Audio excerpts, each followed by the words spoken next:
Chers frères et sœurs en Jésus-Christ, je vous propose de lire avec moi un évangile selon Matthieu, chapitre 18, versets 1 à 6. En ce moment, les disciples s'approchèrent de Jésus et lui dirent: Qui donc est le plus grand dans le royaume des cieux?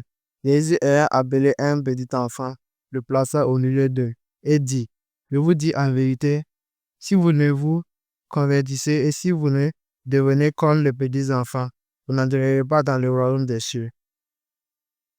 C'est pourquoi quiconque se rendra humble comme ce petit enfant sera le plus grand dans le royaume des cieux.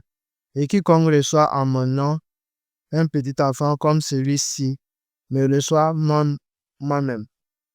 Mais si quelqu'un scandalisait un de ces petits qui croit en moi, il vaudrait mieux pour lui qu'on suspende à son cou une meule de moulin et qu'on le jeta au fond de la mer.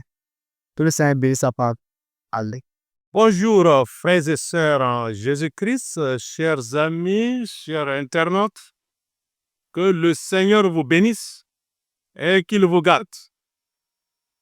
Je vous invite ce matin à ouvrir la Bible avec moi dans l'Épître aux Éphésiens, le chapitre 5, à partir du verset 15. Prenez donc garde afin de vous conduire avec circonspection, non comme des insensés, mais comme des sages. Rachetez le temps, car les jours sont mauvais. C'est pourquoi ne soyez pas inconsidérés, mais comprenez quelle est la volonté du Seigneur. Verset 18. Ne vous élivrez pas de vin, c'est de la débauche.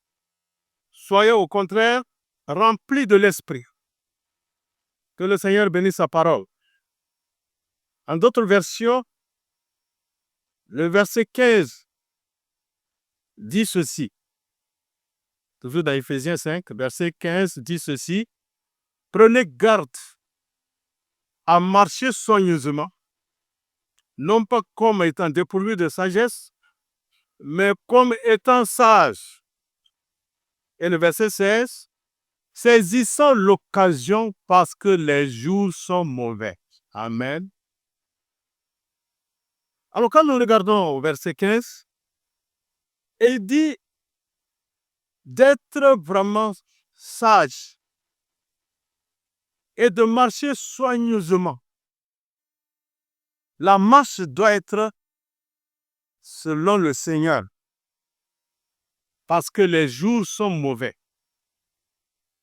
C'est un appel divin à une marche sage et vigilante. La vie chrétienne n'est pas une marche désordonnée, mais une conduite bien réfléchie, éclairée par la sagesse de Dieu. Amen. Au verset 16, il dit, saisissant l'occasion, c'est-à-dire rachetez le temps, parce que les jours sont mauvais. Que veut dire racheter le temps alors? Racheter le temps signifie de refuser la légèreté spirituelle et de saisir chaque occasion pour vivre selon la volonté de Dieu. Amen.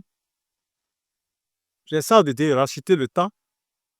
Il faut refuser la légèreté spirituelle, la légèreté de la marche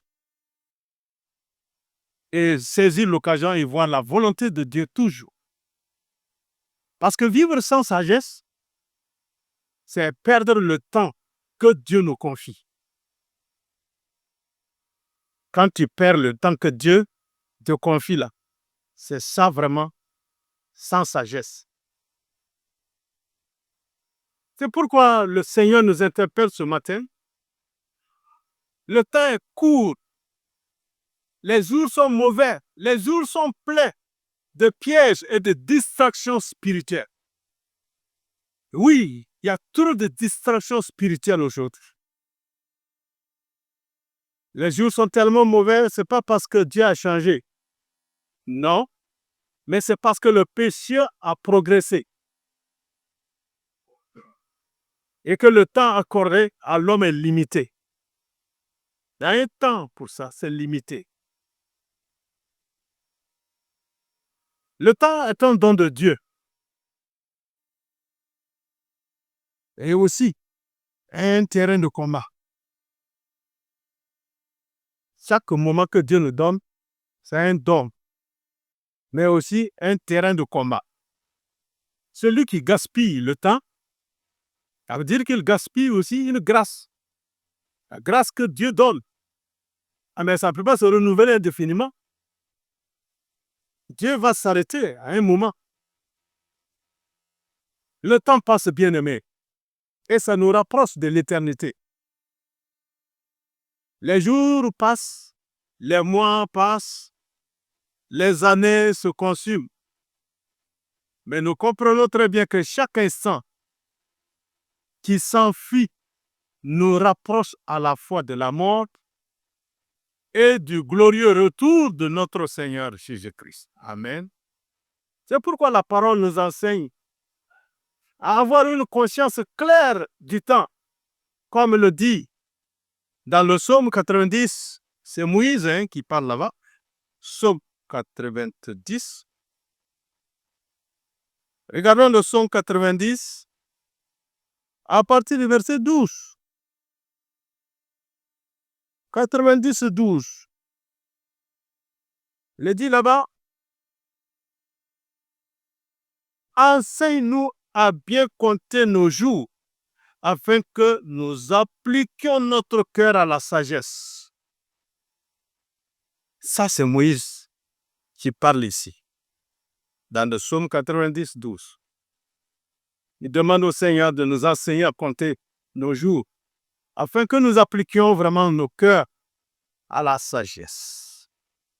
Compter nos jours, ce n'est pas craindre l'avenir, mais c'est vivre avec sérieux dans la vigilance spirituelle, sachant que notre vie terrestre est passagère.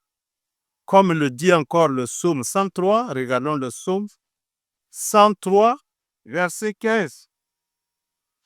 L'homme, ses jours sont comme l'herbe. Il fleurit comme la fleur des champs. Lorsqu'un vent passe sur elle, elle n'est plus. Et le lieu qu'elle occupait ne la reconnaît plus. Ça, c'est terrible, hein? L'homme, là, ses jours sont comme l'herbe, ça fleurit, et le vent passe, et il n'est plus. Et là où il était, ce lieu ne le reconnaît plus. Ça nous interpelle, bien-aimés, frères et sœurs. Et pourquoi? L'Écriture rappelle sans cesse que l'histoire humaine marche vers une fin qui est voulue par Dieu.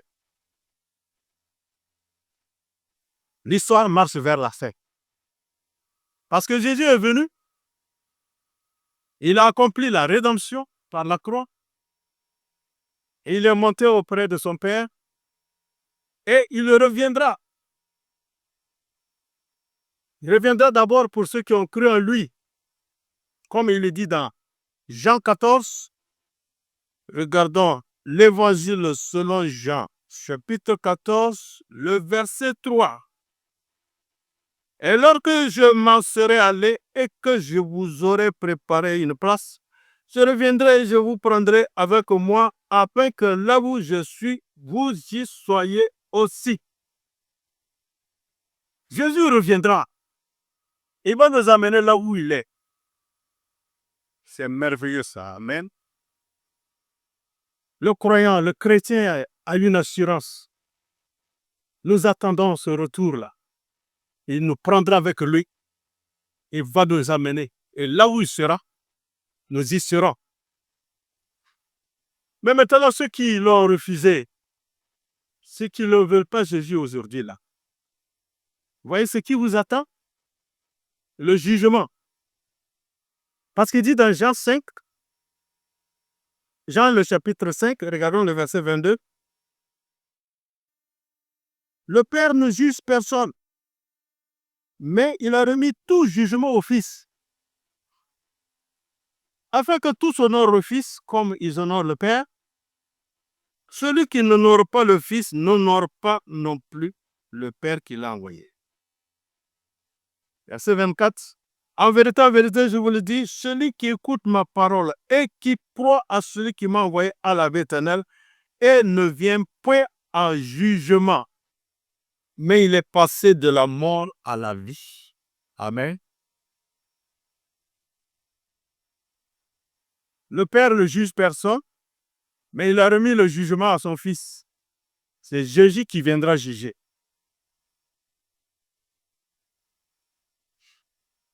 Comprenons ça bien.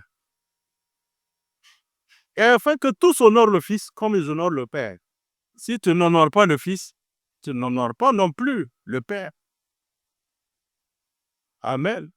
Bien-aimé, c'est Jésus qui est au centre du temps et de l'histoire. C'est lui qui est là. Alors toute prédication authentique doit ramener à cette vérité fondamentale. Jésus-Christ. Dieu a envoyé son Fils, Jésus-Christ. Et il accomplit l'œuvre parfaite de la rédemption. Il est mort et il est ressuscité. Et puis il est monté auprès du Père. Hébreu va le dire et va confirmer cela. Regardons Hébreu 9, le verset 26. Hébreu 9, verset 26. Hébreu 9, 26. Autrement, il aurait fallu qu'il ait souffert plusieurs fois depuis la création du monde. Mais maintenant, à la fin des siècles, il apparut une seule fois pour effacer le péché par son sacrifice. Voilà le Seigneur Jésus. Il apparut une seule fois. Il ne reviendra plus pour le problème de péché. C'est une seule fois, c'est réglé. Il a aboli le péché par son sacrifice. Donc il reviendra. Ceux qui l'ont reçu, il va les amener chez lui. Thessaloniciens va nous en dire quelque chose de plus encore. 1 Thessaloniciens 4. La manière comment ça va se passer. 1 Thessaloniciens 4, regardons à partir du verset 16. Verset 16. Car le Seigneur lui-même a un signal donné. À la voix d'un archange et au son de la trompette de Dieu, il descendra du ciel et les morts en Christ ressusciteront premièrement. Ensuite, nous les vivants qui serons restés, nous serons tous ensemble enlevés avec eux sur des nuées à la rencontre du Seigneur dans les airs. Et ainsi nous serons toujours avec le Seigneur. Amen. Voilà comment il va procéder. Ceux qui meurent dans le Seigneur, quand il va venir, ils vont sortir de la tombe. Trouver ceux qui sont vivants et qui ont reçu le Seigneur, ensemble, ils seront enlevés dans les airs et nous serons toujours avec le Seigneur. Ça, c'est merveilleux, bien-aimés, frères et sœurs. C'est ça, nous devons nous consoler par rapport à cela. Nous devons nous édifier par rapport à cela. Il faut avoir l'esprit de Jésus-Christ. Et quand Jésus viendra, il peut t'amener. Comme il l'a dit, celui qui a l'esprit de Christ l'appartient. Mais si tu n'as pas l'esprit de Jésus, tu ne l'appartiens pas. Si tu meurs étant chrétien, tu as l'esprit de Jésus-Christ. C'est cet esprit-là, quand Jésus va venir, il va te amener au bras de Jésus. C'est pourquoi il faut recevoir Jésus-Christ. C'est pourquoi il faut le recevoir comme Seigneur et Sauveur personnel. L'Écriture ne nous cache pas la nature des derniers jours. Parce que les derniers jours sont vraiment difficiles, comme le dit Timothée 3:1. Oui, il y aura des temps difficiles. Il y aura la persécution, il y aura la tribulation, il y aura la séduction spirituelle, la fausse piété, le refroidissement de l'amour. Vous voyez, aujourd'hui, les gens sont refroidis. L'amour du plus grand nombre va diminuer. Alors, ces signes sont là maintenant, c'est visible. Nous vivons vraiment ces temps-là. C'est pourquoi l'appel à se mettre en règle avec Dieu est urgent. Amen. Parce que quand le mal devient ordinaire, la sainteté devient urgente. Bien-aimé, il faut se mettre en règle avec Dieu. La mort n'est pas une fin. La mort, c'est un passage vers l'éternité. Amen. La mort conduit l'âme vers son rendez-vous avec Dieu. La mort est comme un moyen de transport qui conduit le voyageur à destination. Vous voyez, quand on part en voyage, il faut prendre un moyen de transport pour arriver à destination. Et ce moyen de transport peut être un avion, ça peut être un bateau, ça peut être un train, et ainsi de suite, pour le conduire à la destination. Et ici, c'est la mort qui est ce transport. Nous savons aussi que tout voyage qui s'entreprend, il faut une préparation minutieuse. De même, la vie éternelle exige une préparation spirituelle. Amen. C'est pourquoi Jésus dit qu'il faut être prêt. Dans Matthieu 24, 44. Regardons Matthieu 24, 44. Il faut être prêt pour le voyage. Matthieu 24, 44. C'est pourquoi vous aussi, tenez-vous prêts, car le Fils de l'homme viendra à l'heure où vous n'y penserez pas. Il viendra à l'heure que on le pense. Donc, il faut être toujours prêt. Amen. Et l'apôtre Paul le dira dans 2 Corinthiens 6. Il dit, bon, voici le temps qui est là et c'est le jour du salut. Amen.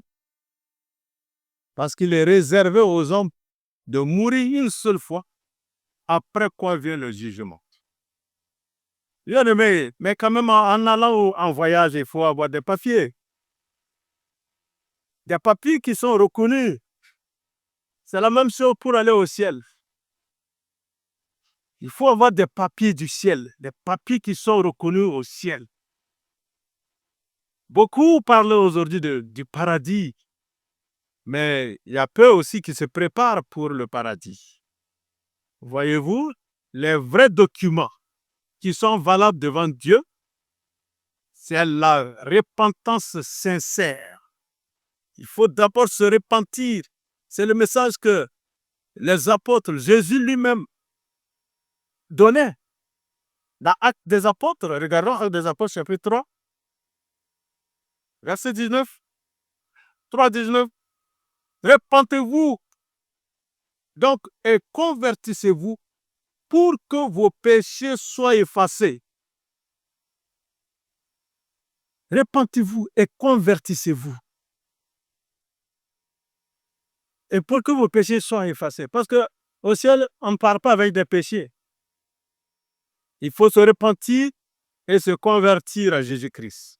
Et accepter Jésus-Christ. Amen. Il faut aussi avoir une foi vivante en Jésus-Christ. Comme le dit Actes des apôtres, chapitre 16, verset 31, « Crois au Seigneur Jésus, tu seras sauvé. » Voilà, bien-aimé. Parce que le Seigneur est formel là-dessus. Dans Jean 14, il dit, « Je suis le chemin, la vérité et la vie. Personne ne vient au Père sans passer par moi. » Et dans Jean 10, il dit qu'il est la porte. Bien-aimé, c'est Jésus qui sera à la porte là-bas. C'est Jésus qui se tient à la porte. Il faut entrer par lui. Jean 10, chapitre 10, verset 9. Je suis la porte. Si quelqu'un entre par moi, il sera sauvé, il entrera et il sortira et il trouvera du pâturage. Amen. Il n'y a pas quelqu'un d'autre qui est à la porte du ciel. C'est Jésus qui est là-bas. C'est mieux de l'accepter pendant ce moment. Là, tu vas aller le trouver. Tu vas entrer par lui. Amen. Quand on parle de paradis, c'est Jésus qui est à la porte là-bas. La porte du salut. Personne n'entre au ciel sans passer par lui. recevez Jésus-Christ. Répentez-vous, convertissez-vous. C'est une urgence spirituelle pour aujourd'hui. Amen. C'est pourquoi Éphésiens l'a dit. Ne soyez pas sans intelligence, mais comprenez quelle est la volonté du Seigneur. La volonté du Seigneur, c'est recevoir Jésus-Christ. C'est accepter Jésus. Amen. Ne vous enivrez pas de vin. Le vin de ce monde. Il ne faut pas s'enivrer. Il faut vraiment être rempli de l'Esprit de Dieu. Voyez-vous, racheter le temps, ce n'est pas courir après le monde, mais c'est vivre dans la repentance, la foi véritable, la sanctification, la plénitude du Saint-Esprit, la marche dans l'Esprit de Dieu et l'amour pour la vérité et attendre bien sûr le retour du roi. Voici ce qu'il faut, bien-aimés. Des papiers afférents pour se retrouver devant au ciel,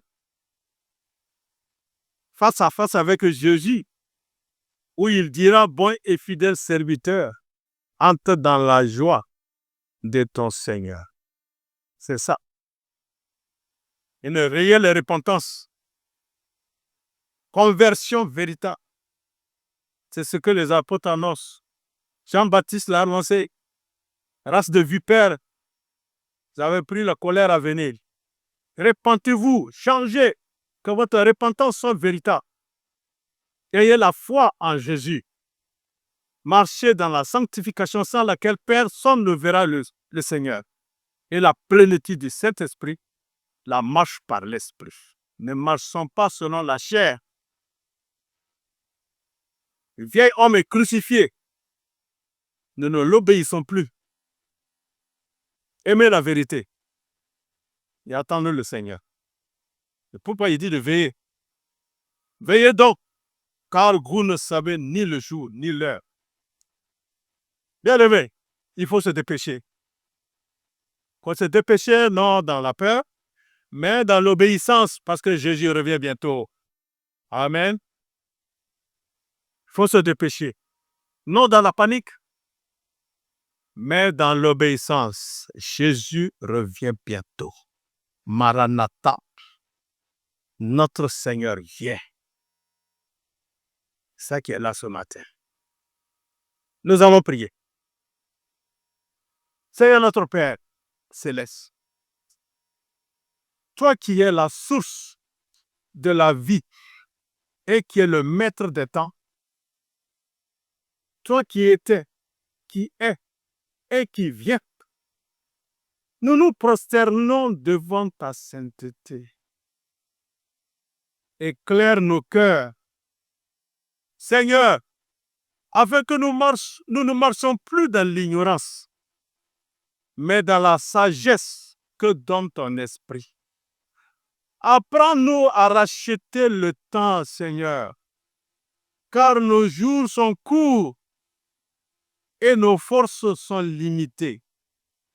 Lave-nous de toute tiédeur et de tout péché par le sang précieux de Jésus-Christ, l'agneau immolé pour notre salut.